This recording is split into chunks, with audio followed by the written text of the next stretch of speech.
Hello, my friends. Look around you. Look at the person sitting next to you. Look at the person behind you. Now look at me. Do you know what we have in common? Nothing. And everything. Because every single person in this room was born with two hands, one brain, and one heart. That's it. That's all you get. That's all I ever got. And with those same three things, two hands, one brain, one heart, some people build empires and some people build excuses.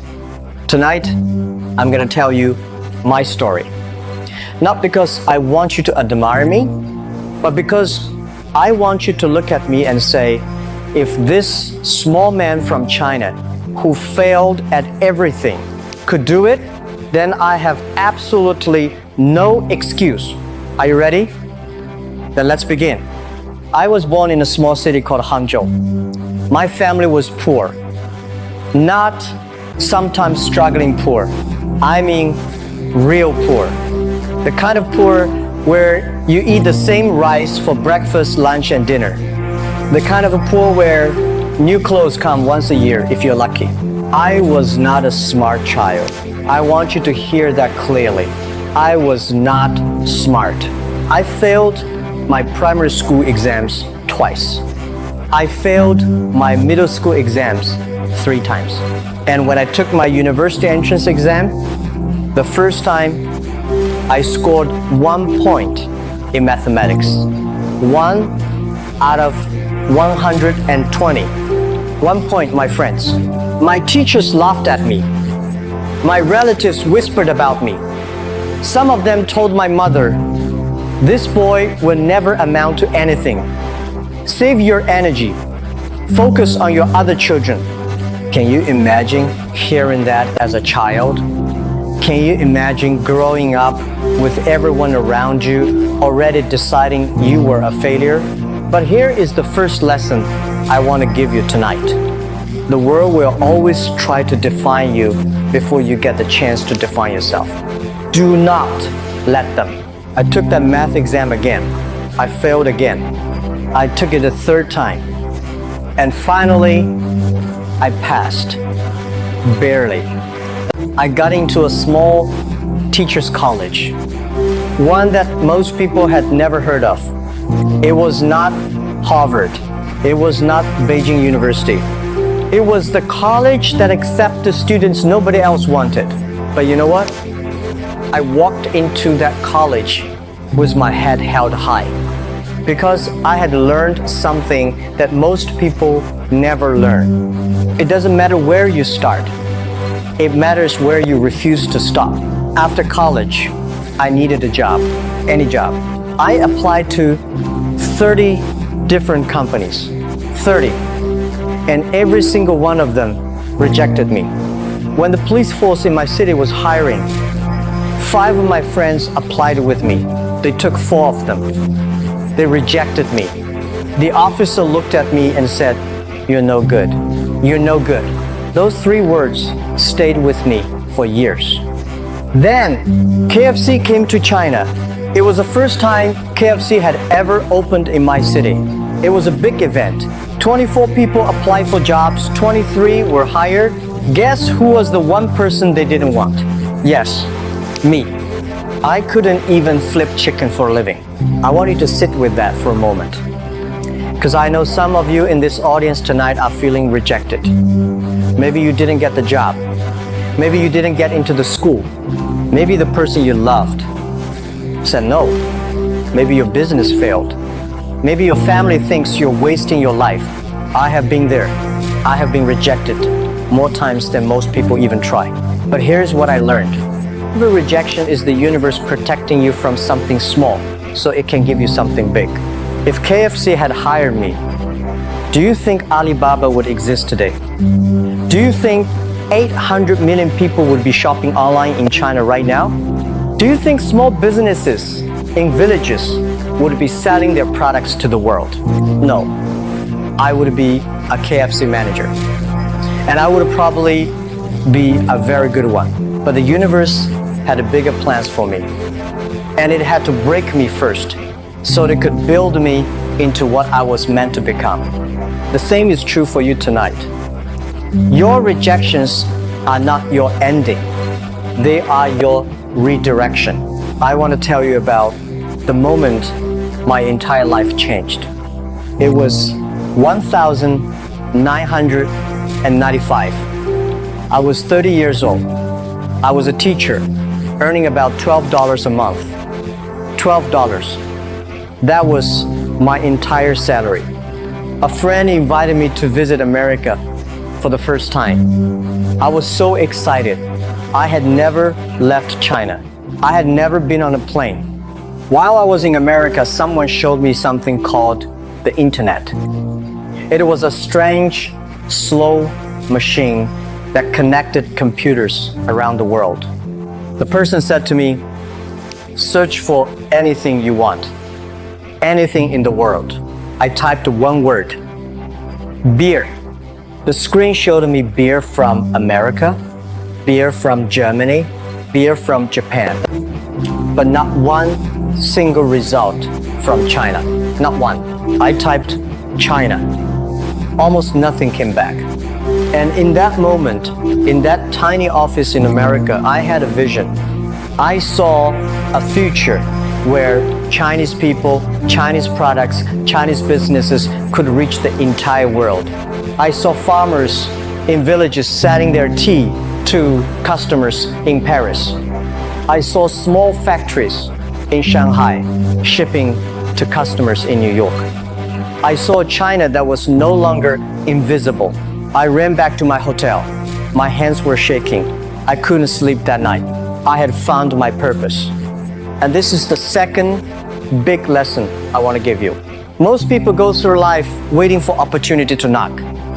But opportunity doesn't knock, it whispers. And you can only hear it if you're paying attention. When I got back to China, I gathered 24 of my friends in my small apartment. I told them my crazy idea. I told them we're gonna build something called the internet in China. I told them we were gonna change the world. Do you know how many of them believed me? One. Just one. 23 said, Jack, forget this dream. It's crazy. Go back to being a teacher. Be safe. Be normal. But one friend said, okay, Jack, let's try. And that one okay was enough. Because sometimes in life, you don't need everyone to believe in you. You just need one person.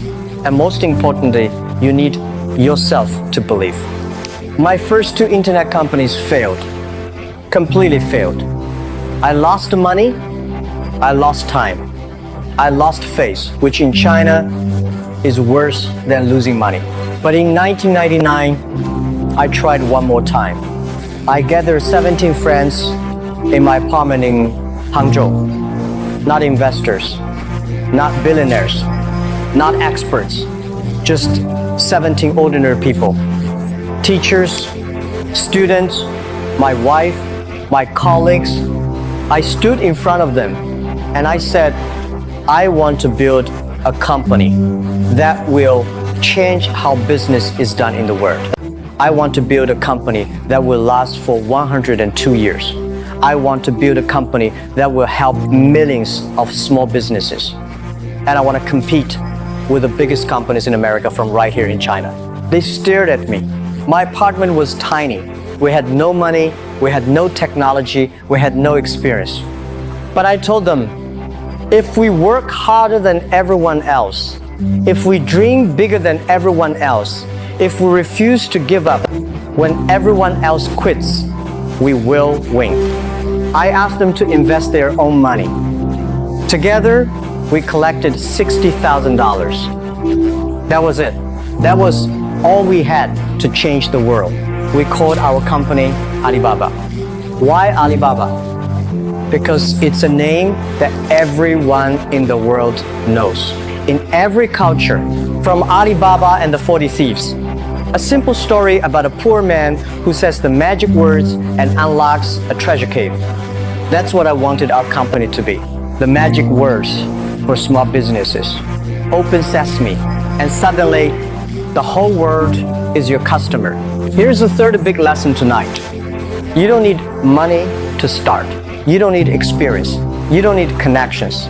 You need a vision so powerful that it makes crazy people follow you. I want to be honest with you tonight, because motivational speakers love to skip the pain. They love to talk about the victory, but nobody talks about the dark, cold, lonely nights when you want to quit. Let me tell you about mine. In the early days of Alibaba, we had no money. My team was working 16 hours a day. We slept on the floor of my apartment. We ate instant noodles for every meal. I couldn't pay my employees a real salary. I paid them $50 a month, and I promised them one day this would mean something. Some days I looked at my team and I felt like a fraud, like a liar, like I was leading this good people off a cliff. There was one night I remember it clearly when I couldn't sleep. I sat on the floor of my apartment at 3 a.m. and I asked myself, Jack, what have you done? These people trusted you. Their families are depending on you, and you have nothing to give them. I cried that night. Yes, I cried. I'm telling you the truth. But then something happened. I looked at the sleeping faces of my team on the floor around me, and I realized they didn't follow me because I had money. They didn't follow me because I had power. They followed me because I had a belief. And if I stopped believing, they would stop believing and everything would collapse. So I made a promise to myself that night. I will never give up. Not tonight, not tomorrow, not ever. Because too many people are counting on me. And I want to ask you tonight, who is counting on you? Your children? Your parents? Your future self? The people you haven't even met yet? The people whose lives you're going to change? They are counting on you. And every time you feel like giving up, remember them. I want to share with you something I've told my team many times. I tell them, today is difficult. Tomorrow will be even more difficult. But the day after tomorrow will be beautiful. This is the truth of life. This is the truth of business. This is the truth of every dream worth chasing. The problem is, most people die on tomorrow night. They quit one day before their miracle. They give up one step before the summit. They close the door one moment before opportunity was about to knock. Don't be that person. Alibaba almost died many times. In the year 2000, the dot-com bubble burst. Internet companies all over the world collapsed. Our biggest competitors disappeared overnight. For 2 years, we made zero profit. Zero. Every month, we were losing money. Investors told me to quit. Newspapers wrote articles saying Alibaba would be dead by the end of the year. But we did not die, because I told my team every single morning, today is hard. Tomorrow will be harder. But the day after tomorrow, the sun will shine. And on the day after tomorrow, Alibaba became one of the biggest companies in the world. If we had quit on tomorrow night, nobody would know our name today. So I ask you tonight, what are you about to give up on that might just be one more day away from becoming beautiful? That business idea you're doubting. That skill you're about to stop practicing. That relationship you're about to walk away from. That dream you're about to bury. Give it one more day. And then another. And then another. Because your day after tomorrow is coming. But only if you survive tomorrow night. Now, before I finish, I want to give you 4 simple rules. 4 rules that I wish someone had told me when I was young. Rule number 1, in your 20s, follow. Find a good boss. Find a small company, not a big one. In a big company, you learn processes. In a small company, you learn passion, dreams, and survival. You learn how to do many things at once. You learn what it means to build. Rule number 2, in your 30s, Specialize. Pick one thing. Pick the one thing you're passionate about, that you're good at, that the world needs, and master it. Don't jump from thing to thing. Don't chase every trend. Depth beats width every single time. Rule number 3, in your 40s, leverage. Do what you're best at. Don't try to reinvent yourself. It's too late. The people who succeed in their 40s are the people who double down on their strengths, not the people who try to fix their weaknesses. Rule number 4, in your 50s and beyond, give. Invest in young people. Train them. Mentor them. Because young people will always do things better than you eventually. Help them get there faster. That is your greatest gift to the world.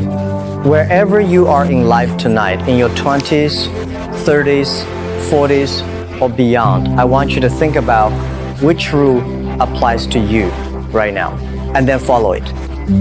Not tomorrow, today. I want to end tonight with the biggest secret I've learned in my entire life. Most people think success is about being smart. It's not. Most people think success is about having money. It's not. Most people think success is about knowing the right people. It's not. The real secret of success is this: care about others more than you care about yourself. I know it sounds crazy. In a world that tells you to grab, to hustle, to take, I'm telling you to give. But listen carefully. Alibaba did not become successful because I wanted to be rich.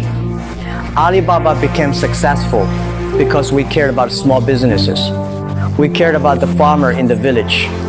We cared about the mother who wanted to sell her handmade clothes. We cared about the young entrepreneur with no money and a big dream. We built our entire company around one question: how can we help them? And when you help enough people get what they want, you will eventually get what you want automatically, without even trying. Money is a byproduct. Fame is a byproduct. Success is a byproduct. The main product is service. The main product is love. The main product is caring about human beings other than yourself. If you want to change your life tonight, stop asking, how do I get more? And start asking, how do I give more? Watch what happens to your life in 6 months.